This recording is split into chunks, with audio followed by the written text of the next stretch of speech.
नमस्कार बच्चों। कक्षा 8वीं के पाठ्यक्रम के अंतर्गत आज हम अध्ययन करेंगे पाठ 14 आतिथ्य। और इस पाठ के लेखक हैं श्री भदंत आनंद कौशल्यायन।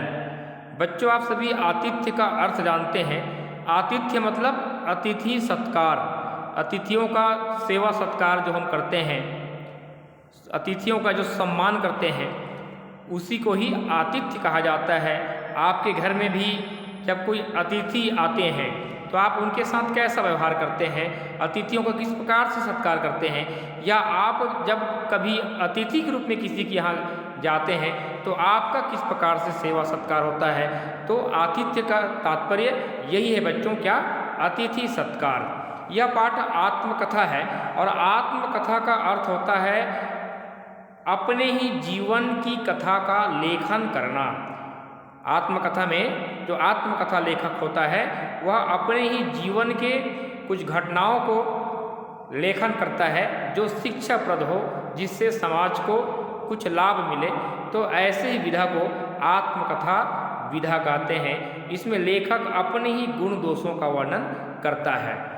तो इस पाठ में बच्चों लेखक श्री भदंत आनंद कौशल्यायन जी एक अपनी यात्रा का वर्णन किए हैं।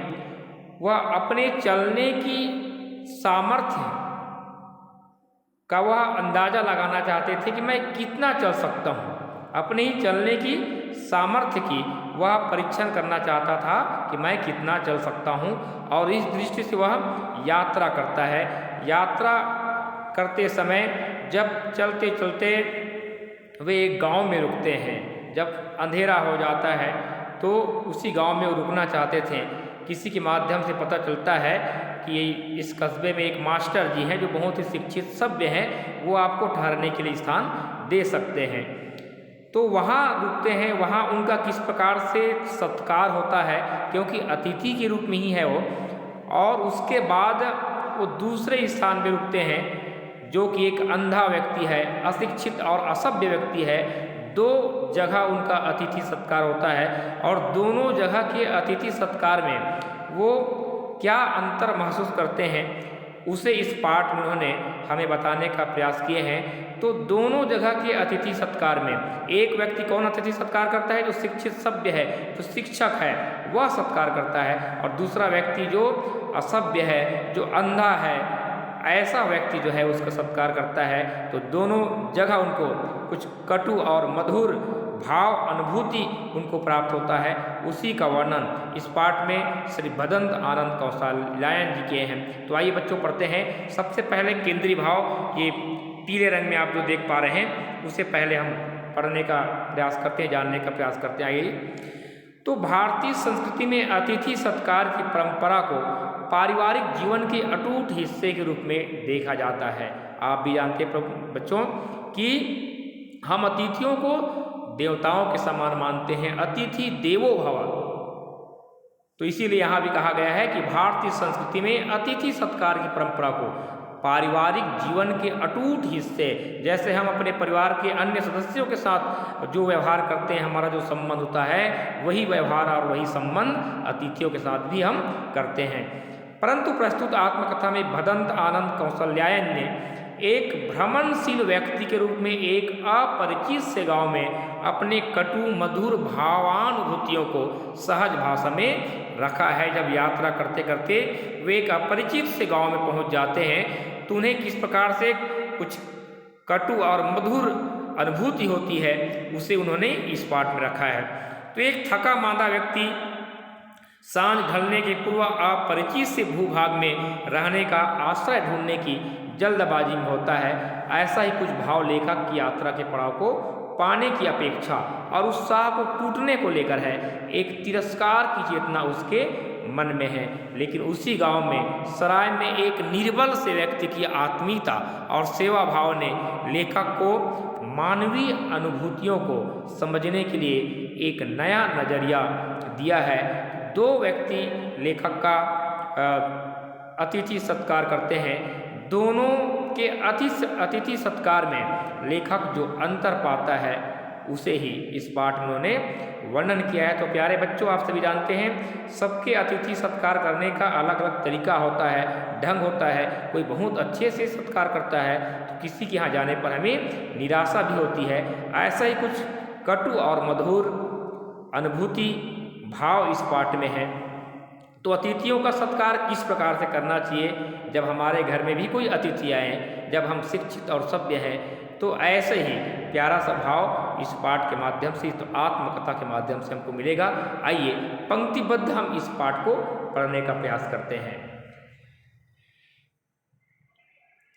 जैसे जीवन पथ पर वैसे ही साधारण सड़क पर आदमी के लिए अकेले चलना कठिन है। तो ये सही बात है बच्चों। जैसे हमारा जीवन का पथ कठिन है, जीवन के मार्ग में अनेक चुनौतियाँ, अनेक कठिनाइयाँ हैं, वैसे ही साधारण सड़क पर जब एक व्यक्ति अकेला चलता है तो उसे भी अनेक कठिनाइयों का सामना करना पड़ता है। कोई ठहर कर किसी पीछे आने वाले का साथी हो लेता है, कोई 4 कदम तेज चलकर आगे जाने वाले का। तो ऐसा हम भी करते हैं, जब हम अकेला चलते रहते हैं तो हम पीछे मुड़कर देखते हैं या आगे देखते हैं कि कोई मेरा साथी बन सकता है क्या, मैं अकेला चल रहा हूँ, तो हम आगे पीछे अपने साथी की तलाश करते हैं। लेकिन मुझे उस दिन किसी की आवाज़ देने की भी फुर्सत नहीं थी, क्योंकि चलने की सामर्थ्य की लेखक अपने ही चलने के सामर्थ्य का परीक्षा लेना चाहता था कि मैं कितना चल सकता हूँ। तो किसी साथी की आशामयी प्रतीक्षा में मैं जरा दम लेने के बहाने भी न ठहर सकता था, कारण उस दिन मेरे सिर पर भूत सवार था। क्या भूत सवार था? कि मैंने निश्चय किया था अपने चलने के लिए सामर्थ्य की परीक्षा करने का, कि मैं कितना चल सकता हूँ। इस प्रकार की चेष्टा मेरे मन में थी और ऐसा ही एक भूत सवार मेरे सिर पर था, बोलते हैं लेखक। आगे देखिए, तो रास्ते चलते प्यास लगती, कुछ देर ठहर कर पानी पीना चाहिए, साधारण नियम है। मैं इस नियम का पालन कहीं नहीं करता, पानी मिलते ही पी लेता और चल देता। तो लेखक कहता है कि रास्ता चलते चलते प्यास लगती थी, लेकिन मैं कहीं ठहर कर पानी नहीं पिया, क्योंकि चलने का भूत सवार था लेखक को, मैं कितना दिन चल सकता हूँ। रास्ते चलते से मैं पूछता, क्यों भाई, आगे कोई ठहरने लायक गांव है? लोग किसी गांव का नाम बतलाते, मैं वहां ना ठहरता। यही लालच था कि 2-3 किलोमीटर और हो जाए, आगे एक कस्बे का पता लगा। सोचा आज वहां तक तो जरूर पहुंचेंगे। रात हो चली, पर तब उस कस्बे तक पहुंचने की धुन थी। तो प्यारे बच्चों, लेखक जितना जल्दी, जितना अधिक दूरी तक चल सके, ऐसा उनका प्रयास था। किसी ने बताया कि उस कस्बे में एक हाई स्कूल है, उसके हेडमास्टर भले आदमी हैं। यह सुनकर मैंने सोचा कि यदि मिलेगा तो गरम गरम पानी से पैर धोऊंगा। लेखक सोचता है कि ऐसा अगर मिल जाता है तो गरम गरम पानी से मैं पैर धोऊंगा, क्योंकि लेखक थक चुके थे, अंधेरा हो चुका था। हो सकता है गरम तेल भी मलने को मिल जाए और कहीं गरम दूध मिल गया तो क्या कहना। इस प्रकार से लेखक सोचते सोचते उनके घर जाने का प्रयास करता है। लगभग 5-6 किलोमीटर का सफ़र तय कर चुकने पर, थक कर चूर हो जाने पर, एक बार बैठकर फिर जल्दी से उठने की आशा मन में न रहने पर ऐसी इच्छा क्या अनाधिकार चेष्टा समझी जाएगी? लेखक अपने आप से प्रश्न करता है। जो हो, उस रात में ऐसा ही हिसाब लगाता हुआ उन हेडमास्टर के बंगले पर जा पहुंचा। बंगला कस्बे के बाहर था। हेडमास्टर साहब के बंगले पर पहुंचकर मैंने वैसे ही दस्तक दी जैसे कोई अपने घर के दरवाजे पर देता है। हेडमास्टर साहब कहकर पुकारा। दरवाजा खुला। अंदर से एक सज्जन लालटेन लिए हुए निकले। मुझे उस समय अपनी पड़ी हुई थी। मैं उनकी शक्ल, सूरत, कद को क्या नहीं रखता, क्योंकि उस समय तो लेखक बहुत अपने ही बारे में सोच रहे थे कि मुझे कैसे भी करके वहाँ ठहरने को मिल जाए। तो इसलिए कहता है कि उनकी शक्ल, सूरत, कद को मैं क्या देखता। वे ही मेरी शक्ल को अच्छी तरह पहचानने की कोशिश करते हुए बोले, क्या है? तो बोलता है लेखक, मैं एक विद्यार्थी हूँ, ऐतिहासिक महत्व के स्थानों को देखने के विचार से पैदल यात्रा कर रहा हूँ। आज की रात आज्ञा हो तो आपके यहाँ काटना चाहता हूँ। इस प्रकार से लेखक कहता है। तो आशा के ठीक विपरीत जवाब मिला। लेखक जिस प्रकार से आशान्वित था कि मुझे यहाँ रहने के लिए, ठहरने के लिए स्थान मिल जाएगा, तो वह व्यक्ति मास्टर ये क्या कहते हैं, हरगिज नहीं, मेरी सब अक्ल गुम हो गई। अपने को संभालते मैंने निवेदन किया, यहाँ कोई परिचित नहीं, रात अंधेरी है, पहली बार इस बस्ती में आया हूँ, कहाँ जाऊँ। इस प्रकार से लेखक कहने लगा। यहाँ आसपास कई चोरियाँ हो गई है, हमने अपने घर किसी को नहीं ठहरने देते। वह मास्टर जी कहते हैं कि हमारे यहाँ आसपास कई चोरियाँ हो गई है और हम अपने घर किसी को ठहरने के लिए नहीं देते। आपके बरामदे में पड़े रहने की आज्ञा दे दीजिए। लेखक कहता है सुबह होती मैं अपना रास्ता लूँगा। नहीं, ऐसा नहीं हो सकता, बस्ती में एक धर्मशाला है, वहाँ चले जाओ। इस प्रकार से बोलता है वह मास्टर। मैं आज बहुत चला हूँ, थक कर चूर हो रहा हूँ, एक कदम भी और चलने की सामर्थ्य नहीं है। फिर इस अंधेरे में कैसे कहाँ धर्मशाला को खोजता फिरूँ। लेखक कहता है, तो वह व्यक्ति क्या कहता है जो मास्टर है जिनके घर गया है, जा रे इसे धर्मशाला का रास्ता दिखा, कहकर हेड मास्टर ने एक आदमी को मेरे साथ कर दिया। थकावट के दुख से भी अधिक दर्द था मर्माहत और अभिमान का। तो लेखक को थकावट तो था, वह थक चुका था, लेकिन उस मास्टर साहब से मिलने के बाद जो उनके हृदय को पीड़ा हुई, मर्माहत अभिमान, मतलब बहुत एक प्रकार का अपेक्षा रख रहा था कौन, लेखक, कि ये मास्टर साहब मुझे रुकने के लिए स्थान देंगे, लेकिन ऐसा नहीं होता है। इसलिए लेखक कहता है कि थकावट के दुख से भी अधिक दर्द क्या था, मर्माहत अभिमान का, कि मेरे हृदय के अभिमान को जो चोट लगा उस मास्टर साहब से मिलने के बाद, उसका दर्द मुझे ज़्यादा था। 2-4 कदम चल मैंने उस आदमी से किंचित रोज़ भरे शब्दों में कहा, थोड़ा से गुस्से में कहा, जाओ तुम लौट आओ, जो बीतेगी सहेंगे, धर्मशाला का रास्ता स्वयं ढूंढ लेंगे। इस प्रकार से लेखक कहता है कि मेरे साथ जो आदमी मुझे धर्मशाला का रास्ता दिखाने गया था, उससे लेखक कहता है कि मैं चला जाऊंगा। आदमी शायद यही चाहता भी था, वह लौट गया और मैं अपनी समझ में धर्मशाला की ओर चल दिया, बिना यह जाने कि धर्मशाला किस ओर है। पूरब घुमा, पश्चिम घुमा, दक्षिण घुमा, लेकिन कहीं कुछ पता न लगा। काफ़ी देर इधर उधर भटकते रहने पर एक टिमटिमाता हुआ चिराग दिखाई दिया। सोचा वहाँ कोई होगा, चलकर पूछा जाए। धीरे धीरे पहुँच ही गया। देखा दीपक का प्रकाश खिड़की में से आ रहा है। दरवाजे पर फिर दस्तक देनी पड़ी। दरवाज़ा खुलते ही आवाज़ आई, क्या है? जब तक मैं उत्तर दूं मुझे सुनाई पड़ा, अरे तुम फिर आ गए। मैंने गर्दन उठाई तो वही हेडमास्टर साहब थे जिनके घर से थोड़ी ही देर पहले अपना सा मुंह लेकर विदा हुआ था। बात यह था कि इधर उधर घूमते मुझे दिशा भ्रम हो गया। तो यहाँ पर देखिए बच्चों, जहाँ पर लेखक पहले पहुँचा था जिस हेडमास्टर के यहाँ, और वो धर्मशाला को नहीं ढूंढ पाता है और घूम फिर कर वह फिर से उन्हीं के दरवाजे में आ जाता है। लेखक को कुछ समझ में नहीं आ रहा था कि मैं कहाँ आ रहा हूँ, कहाँ जा रहा हूँ। तो बात यह था कि इधर उधर घूमते मुझे दिशा भ्रम हो गया, लेखक कहता है, और मैं कोल्हू के बैल की तरह जहाँ से चला था वहीं फिर आ पहुँचा। कोल्हू की बैल की तरह मतलब दिन रात जैसे कोल्हू का बैल काम में लगा रहता है, उसी प्रकार से मैं चलते ही जा रहा था और मुझे कुछ समझ में नहीं आ रहा था। फिर क्या होता है देखिए, दौड़ो दौड़ो, देखो इसे अभी निकाला था, अब यह पिछवाड़े की तरफ से आया है।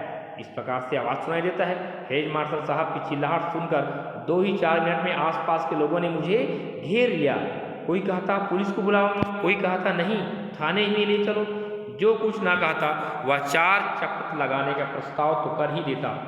तो हर कोई जो भी व्यक्ति आ रहा है वह अपने अपने ढंग से वहाँ पर कहने लगा कि इसे पुलिस थाने ले जाओ या पुलिस को बुलाओ। मेरी अक्ल हैरान थी। लेखक कहता है कि मैं परेशान हो गया, क्या करूं क्या ना करूं, बुरा फंसा था।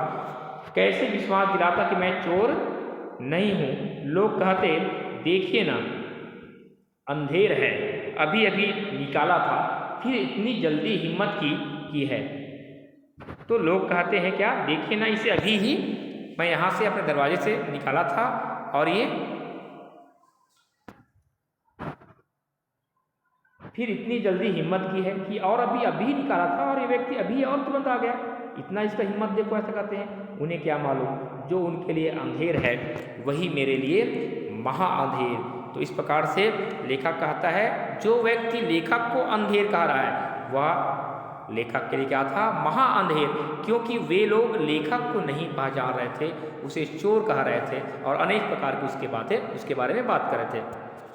विपत्ति पड़ने पर कहते हैं अक्ल मारी जाती है, लेकिन जब आदमी को और कोई सहारा नहीं रहता तब बुद्धि ही उसके काम आती है। तब मैंने स्वयं को दीवार के सहारे खड़ा करने की कोशिश करते हुए कहा, देखिए मैं दूर से चलकर आया हूँ, थकान से चकनाचूर हूँ, आप मुझे बैठने के लिए जगह दीजिए और फिर ठंडे पानी का गिलास। लेखक कहता है, इस प्रकार मैंने कहा, फिर बैठकर कृपया मेरी बात सुन लीजिए। ऐसे निवेदन कर रहा है लेखक, यदि आप लोगों को विश्वास हो जाए कि मैं चोर नहीं हूँ तो कृपया एक बार फिर अपना आदमी दे दीजिए मुझे धर्मशाला का रास्ता दिखा देने के लिए, और विश्वास ना हो तो थाने में भेज दीजिए या और जो चाहे कीजिए। इस प्रकार से लेखक निवेदन करता है कि मेरी एक बार बात को सुन लीजिए, अगर मेरी बात में विश्वास हो जाएगा तो मुझे एक आदमी फिर से धर्मशाला का रास्ता दिखाने के लिए दे देना, अन्यथा आप लोग जो भी मुझे मेरे साथ व्यवहार कर सकते हैं। वे लोग बुरे आदमी न थे, और बुरे आदमी में क्या भलाई नहीं होती। मेरी बात सुन ली गई, एक स्टूल बैठने के लिए दिया गया और पानी का एक गिलास भी।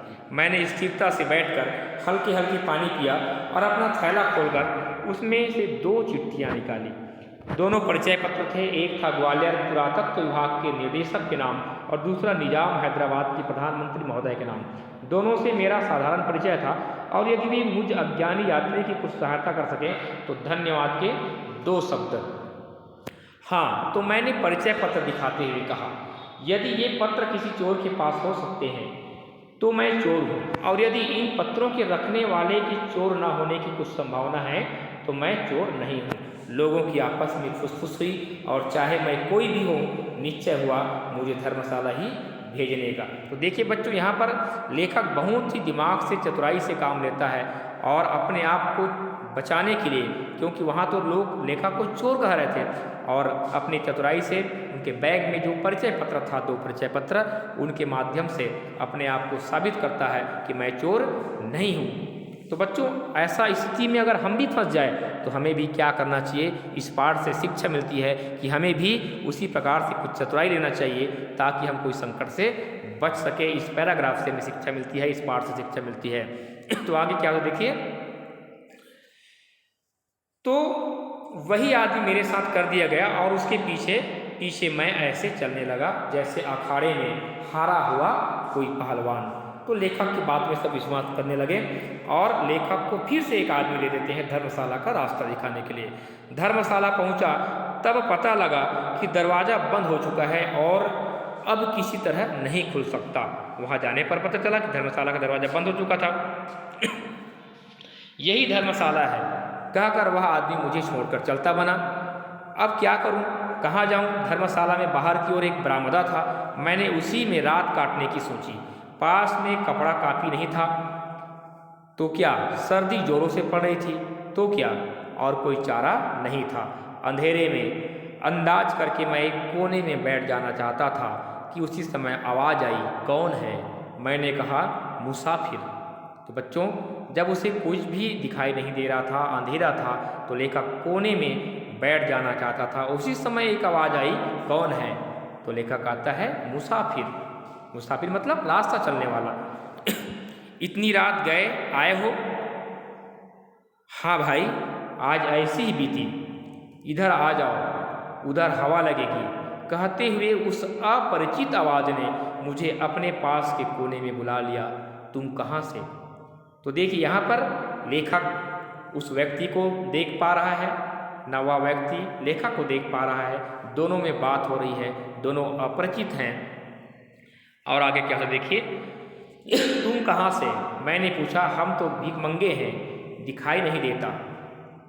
अंधे भिखमंगे के पास लेटने का जीवन में पहला अवसर था। वह व्यक्ति कहता है कि हम तो भिखमंगे हैं, आपको दिखाई नहीं देता। जो व्यक्ति लेखक को आवाज़ दे रहा था वह कहता है कि मैं तो अंधा हूँ, भिखमंगा हूँ, आप नहीं देख पा रहे हो क्या?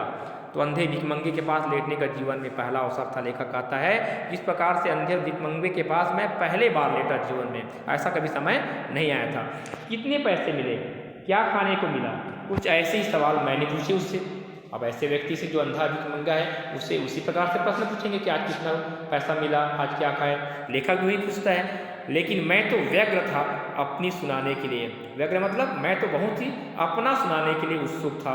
मैं अपना कथा सुनाना चाहता था, उसे सुनने वाला मिला था पहले पहले मुझे वही अंधा। तो अथ से इति तक मतलब आरंभ से लेकर अंत तक मैंने कह सुनाई उस सहानुभूति के साथ जो एक दुखिया को दूसरे दुखिया से होती है। तो यहाँ पर देखिए, वह व्यक्ति तो अंधा है, भिखमंगा है, उस व्यक्ति को लेखक जो इस समय बहुत दुखी है, हताश निराश हैं, दोनों एक दूसरे से अपने अपने दुख को सुना रहे हैं। वह अंधा मेरी बात सुनता रहा। राम कहानी खत्म हुई तब अंधेरे में टटोलते हुए उसने पूछा, कहाँ है तुम्हारी टांगे, उन्हें जरा दबा दूं। जब लेखक कहता है आदि से अंत तक अपनी कथा सुनाता है कि मैं यहाँ से चल कर आ रहा हूँ, थक गया हूँ और मेरे पूरे शरीर में दर्द है, कमर में दर्द है, तो वह कहता है कि कहाँ है तुम्हारी टांगे, उन्हें जरा दबा दूं कहता है। वह अंधा है, देखिए, है ना, जो भीख मांगने का काम करता है वह व्यक्ति करता है कि तुम्हारी टांगे कहाँ हैं, मैं जरा दबा दूं। मैंने कहा ना यार, रहने दो। अच्छा यह बताओ तुम्हारे पास कोई कपड़ा है? कहाँ, मुझे दो। इस प्रकार से वह अंधा व्यक्ति जो बैठा था धर्मशाला कोने में वह कहता है, तो मेरे पास वही एक साफा था, गज 1.5 गज का टुकड़ा, छोटा सा कपड़ा था, मैंने दे दिया उस अंधा व्यक्ति को। अंधे ने अपने हाथों से मेरी टांगों को टटोला और नीचे से ऊपर तक कस कर बांध दिया। उसने कहा, अब थोड़ी देर ऐसे ही बैठे रहो। गहरी सहानुभूति दिखाने वाले की आज्ञा का उल्लंघन आसान नहीं होता। तो यहाँ पर लेखक क्यों ऐसा कहता है कि वह व्यक्ति बहुत उनके साथ, लेखक के साथ सहानुभूति दिखा रहा था, उससे प्रेम कर रहा था, उसका सेवा कर रहा था, तो जैसा वह कह रहा था उसकी आज्ञा को लेखक कैसे उल्लंघन करता। तो लेखक कहता है कि मैं मूर्तिवत बैठा रहा, मूर्ति के समान बैठा रहा और थोड़ी देर बाद उसने मेरी टांगे खोल दी। रुका हुआ खून तेजी से दौड़ता मालूम हुआ और थकावट कम होती रही। बातें करते करते नींद आ गई। सुबह उठा तब जगह मल्लभूमि, चकनाचूर, खंड खंड। तो बच्चों जब सुबह उठता है, दोनों सो गए, सुबह उठता है तो वह स्थान खाली था, खंड खंड मल्ल भूमि था, वहाँ कोई नहीं था कि देखा कि मेरा साथी मुझसे पहले ही उठ कर चला गया था। जो व्यक्ति, जो अंधा व्यक्ति लेखक से इतना सहानुभूति बरत रहा था, कर रहा था, वह व्यक्ति कब उठ कर चला गया था लेखक को पता नहीं चला। तो प्यारे बच्चों देखिए ये पाठ एक और, जब लेखक एक शिक्षित व्यक्ति है, एक सभ्य व्यक्ति है, जो शिक्षक है, ऐसे व्यक्ति के घर ठहरना चाहता है और उसे वहाँ किस प्रकार से अपमानित होना पड़ा, उनका किस प्रकार से आतिथ्य हुआ, उन्हें लोग चोर कहते थे। और दूसरी ओर जब वह एक धर्मशाला में एक अंधे व्यक्ति के साथ मिलता है और अंधा व्यक्ति उसका किस प्रकार से सेवा सत्कार करता है, किस प्रकार से सहानुभूति की भावना रखता है, दोनों में कितना अंतर है। तो प्यारे बच्चों, हर व्यक्ति जो बुरा व्यक्ति होता है वह बुरा नहीं होता है, तो बुरे व्यक्ति में भी सद्गुण भी होते हैं और अवगुण भी होते हैं। हमें इस पाठ से शिक्षा मिलता है कि एक व्यक्ति में अवगुण और सद्गुण दोनों मिलते हैं। तो हर व्यक्ति को एक सहानुभूति की भावना हमारे हृदय में रखना चाहिए, मनुष्य को मनुष्य से प्रेम करना चाहिए। यही इस पाठ से शिक्षा मिलती है। नहीं तो हम कितना भी पढ़ लें, कितना भी सभ्य और शिक्षित हो जाएं, जब तक हम मनुष्य से प्रेम नहीं करते, जब तक हमारे हृदय में इंसानियत नहीं है, सहानुभूति की भावना नहीं है, तो हमारा जीवन व्यर्थ है। इस पाठ के माध्यम से लेखक भदंत आनंद कौशल्यायन जी हमें बताने का बहुत ही श्रेष्ठ और सार्थक प्रयास किए हैं। तो यह बच्चों पाठ आपको समझ में आया होगा। अगले वीडियो में प्रश्नोत्तर के साथ हम पुनः मिलेंगे। धन्यवाद।